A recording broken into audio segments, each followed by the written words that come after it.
That moves us to the discussion agenda, discussion of the procurement examination. Madam Chair, Dr. Ross, and members of the board, I would like to welcome Luke Vickery and Will Meredith. They are here from Manley Garvin to present our procurement audit for the year that ended June 30th, 2024. So we'll turn it over to Luke and Will. Thank you, Heather, and members of the board. Again, my name is Luke Vickery. I'm your external CPA with the firm Manley Garvin. We specialize in school districts and charter schools throughout South Carolina. And so in addition to your financial statement audit, which we issued for June 30, 2024, and have begun planning for the June 30, 2025 year, because of your size, we're required to come in and test procurement specifically according to the State Fiscal Authority guidelines. They design these procedures. They ask us to come in and give our report, our findings on whether things were followed as they should or should not be for the year. So again, this is June 1, 2023 through June 30, 2024 report. And so this, I will not, for the sake of time, I will not read all the procedures that were covered here. It is available online, and I believe you have a copy. But it covers things like the procurement P cards and whether the procedures according to the state and internal controls were followed as they should be, sole source and emergency procurement, construction. And so this is an additional testing required outside of the external audit that we conducted for the year in June 30, 2024. It also has an additional test that is required by the board, where we take a list of all your vendors that you paid over $50,000 and take samples of those and test those specifically. So an additional test to the additional state fiscal authority testing guidelines. And so I will go over some of the exceptions that we found. There were a few, but the first one was that we noted that the semi-annual plan for the minority business enterprise filings, it's required to be filed within the 30 days. It was filed on 50 days, so that is an exception to that ruling. It was filed, but it was filed 20 days late there. Additionally, there was a few findings related to the surplus property, so disposal of properties, and so some of the forms for lost or disposal property were not on file. Just to note that this asset was missing. And so we noted two of those examples in one asset where it was replaced, but no disposal form was filled out. So those were technically three findings among surplus property. During our testing, we discussed with Heather, and so we think because of some transitions and staffing that occurred to those exceptions, and that they have procedures in place to prevent that going forward. That said, we certainly noted those findings here. We issued our report. Obviously, it's a little bit late since June 30, 2024. We issued our report on March, I believe, 25th, 2025. I do apologize that I'm late in presenting this due to scheduling conflicts. I wasn't able to get here, so I appreciate your patience. But that said, are there any questions over the procurement audit for the year ending June 30, 2024 that I can answer at this time?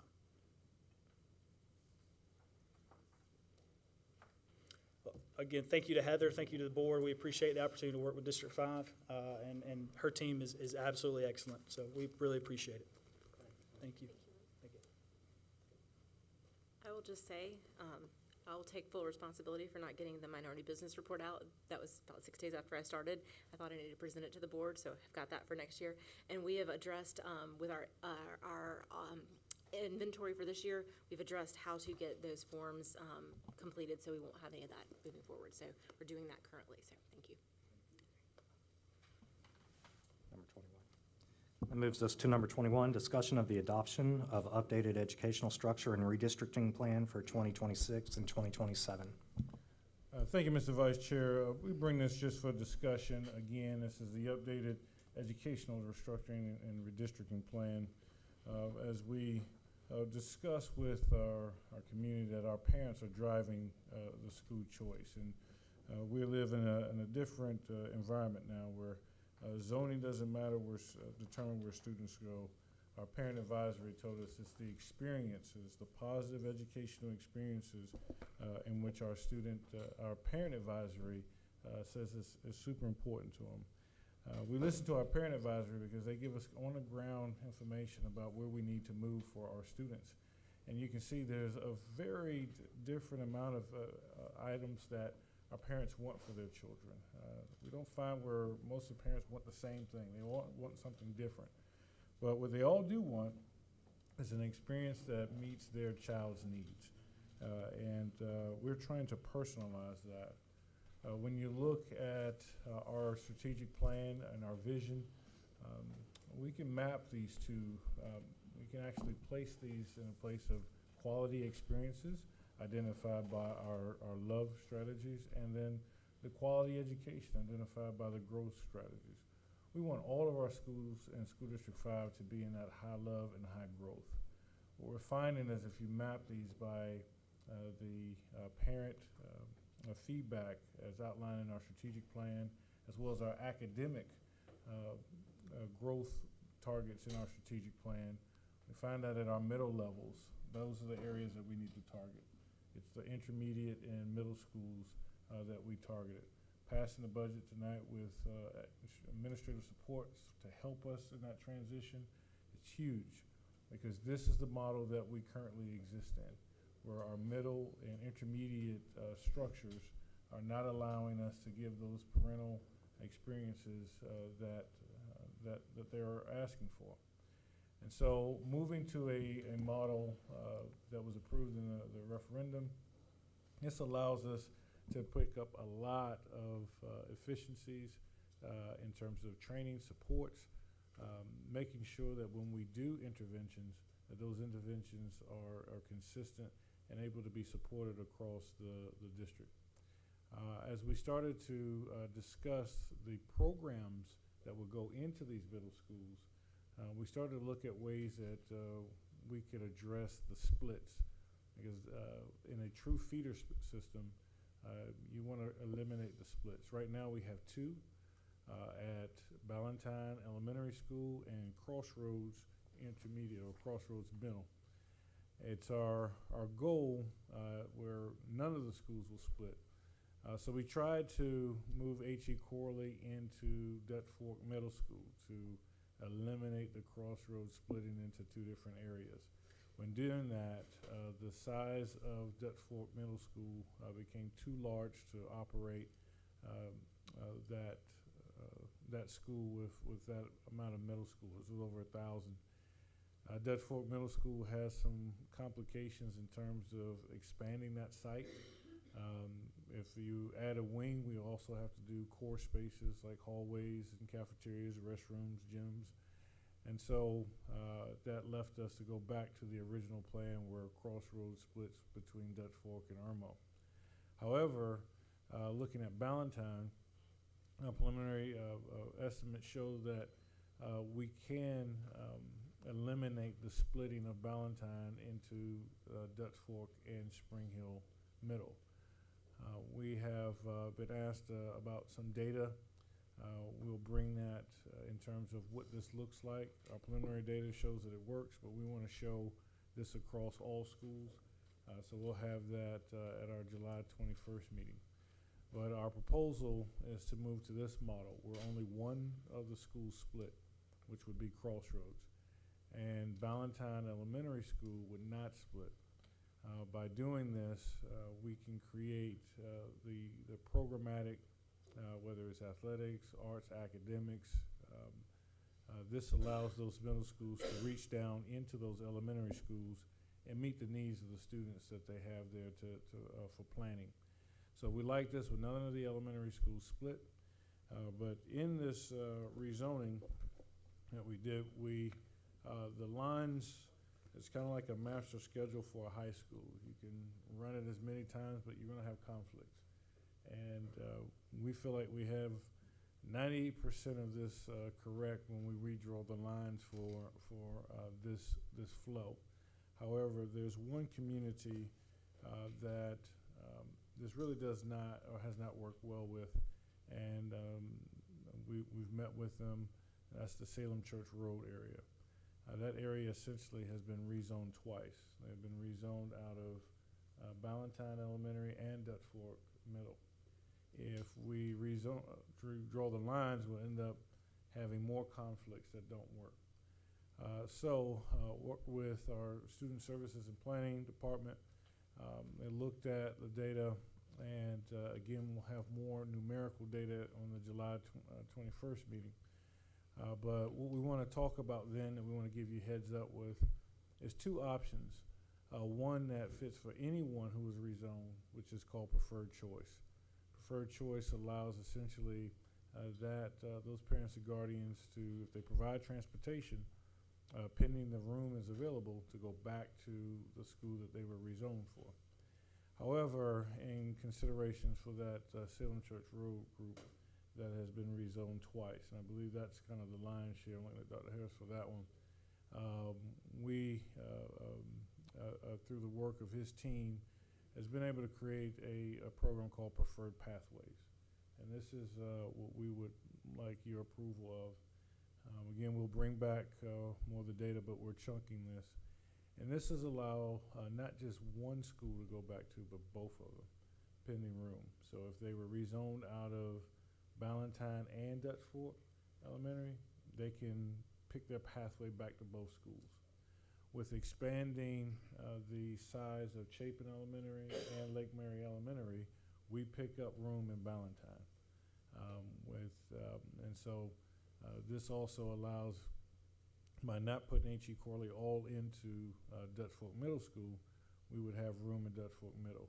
So this could give those families that were rezoned twice an option. And so, again, today is not for action, but just for discussion.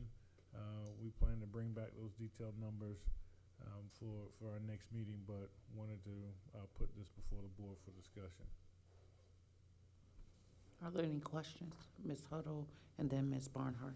You said rezoned twice. Have they actually been rezoned, or they thought they were, you know what I'm saying? Like, those kids are actually still where they were before, right? So, right, to clarify, they were in their initial rezoning method here. If you look at, now this shows structure, but it doesn't show lines. So we're looking at the structure, but let's think about it in lines. The children who were at Ballantyne in this, in our current zoning map, they go to Ballantyne, Crossroads, and then back to Dutch Fork. If we look at it in the new map, they're not even in Ballantyne anymore. The majority of them are in Dutch Fork Elementary, River Springs, Oak Point, and H.E. Corley. Now, those who are at Dutch Fork, River Springs, and Oak Point, they'll end up going to Dutch Fork. So that's where they initially were going to go for 7th and 8th grade. However, if you look at the ones that were taken out of Ballantyne and they were rezoned into H.E. Corley, they will now spend their time at at H.E. Corley and Crossroads. They'll never go to Ballantyne, they'll never go to Dutch Fork. When they moved to the area, that's what they were slated to go to. They were gonna spend one year at Crossroads and the remaining middle school years at Dutch Fork. And that's what, I say rezoned twice, I mean, this plan took them from changing one of their original schools to changing two of their original schools. And follow-up, are you hearing like from parents who moved, especially because of a plan, and now they're upset, or kind of what are you hearing, the concerns that people have? I will share what I'm hearing, and I'll talk to Dr. Harris to see if there's anything in detail that I've missed. But initially, as soon as this model was put in the referendum, we heard right off the bat from four areas. It was the Amick Ferry, Twin Gates, and it's the Ballantyne one. The name Arena? No, not Arena. Roller Creek. Marina Road, yeah. Marina Road. AJ Amick, Twin Gates, and then Salem Church. yes. Those are the four areas we heard from immediately. We were able to resolve with the referendum Twin Gates, Marina Road, and Amick. We were not able to resolve that fourth thoroughfare, which was Salem Church Road. And so those are the families we heard from. We always said that Ballantyne Elementary was the most impacted because we're moving them out of a zone. This allowed us to address those needs of those parents. But that's what I've heard. But Dr. Harris, let me give you the floor to elaborate. I think you've described it well. Initially, we did hear from all of those neighborhoods, and once we continue to kind of tweak and this particular plan, then of course reduced it down to the one area, which now is Salem Church Road, where we believe we have an option, or at least a plan, that will allow them to feel far more comfortable with the option that's on the table. But I'd say the second greatest thing to all of that, and this is just personal opinion of mine, is that this plan gives us a cleaner feeder lines, as well as closer to a balanced enrollment in all of our schools. And I think that's very important for us as a district. That's the only thing I'd add.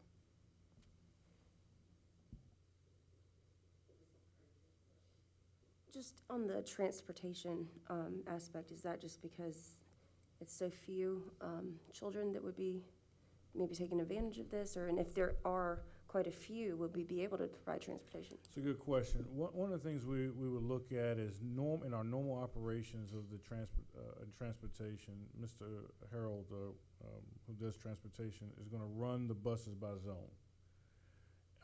We operate choice and magnet schools, and in our choice and magnet school language, it's parents provide transportation just because of the distances that we would run, and we would not have that funding with the state to do their residents to those areas of choice. And so I'd like to see if that works in our traditional choice and magnet structure. Due to the location of Salem Church Road, and I can't promise this, and I know Dr. Gary said don't promise too much, but we would like to see if that transportation works before we investigate a shuttle. If that does happen, I think that's not off the table,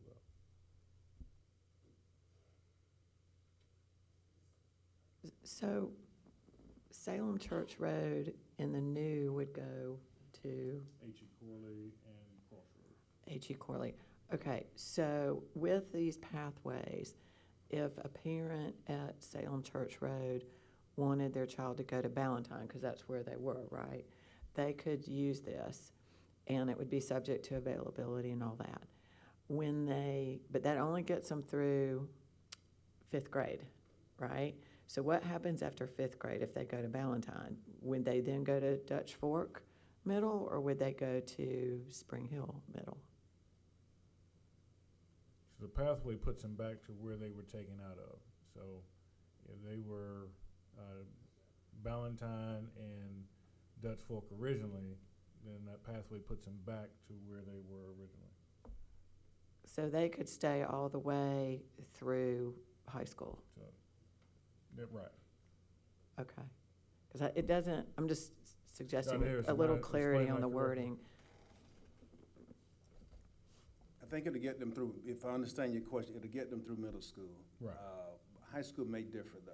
Okay, Yeah. just a suggestion on however it's worded, and also, I don't know, like, do parents have to sign something when they do this? Do they have to, like, when they do magnet or choice, do they sign anything that says, I understand, da-da-da-da-da? Yes. Okay, because I've had multiple parents call me and say, I choiced into blank elementary school, and then my child didn't get into the middle school. And I don't ever say it, but I think, well, didn't you think about that? But I just want to make sure that people understand if they do this, and then they don't come back and get upset because now they can't continue into the high school, because it does matter. Their kids have made friends, you know, so. Yeah, they're and through the magnet, and we'll be fairly consistent with this plan if it's approved, is that parents do sign and agree in terms of what they have, what's been selected. So that is a part of that process.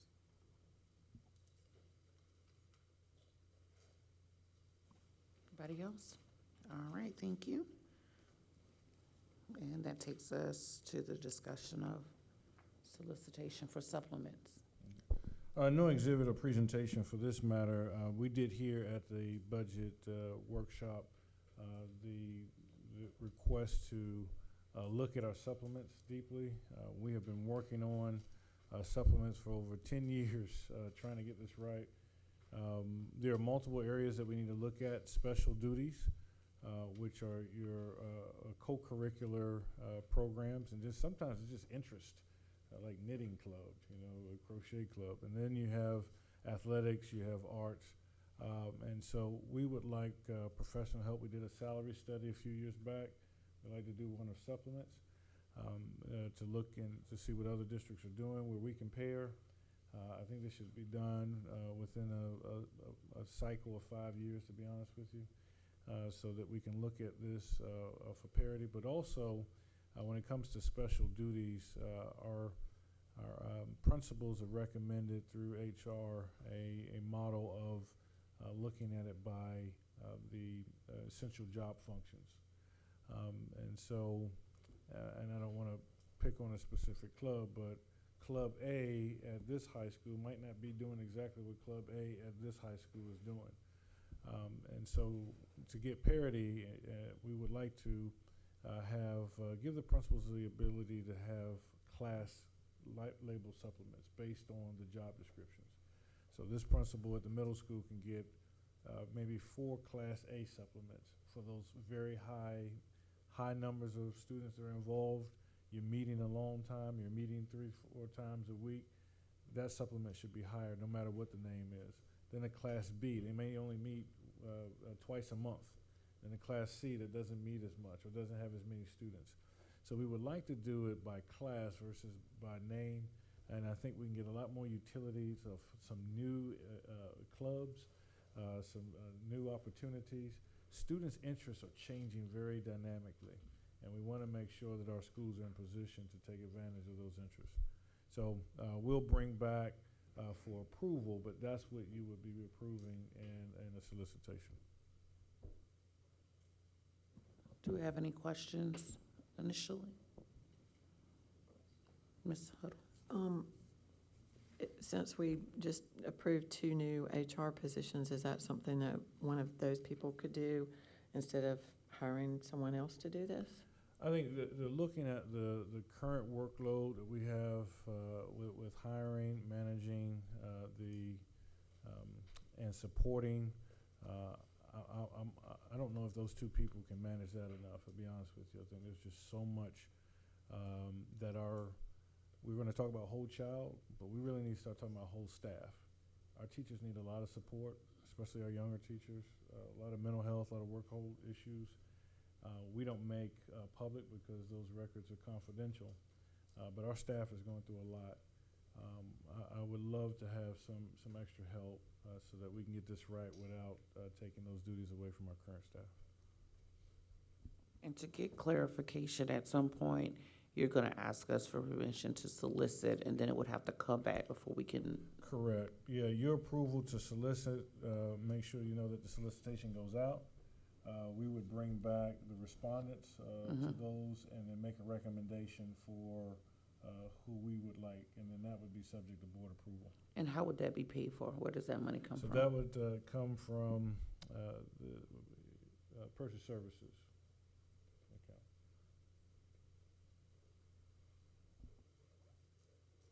Anybody else?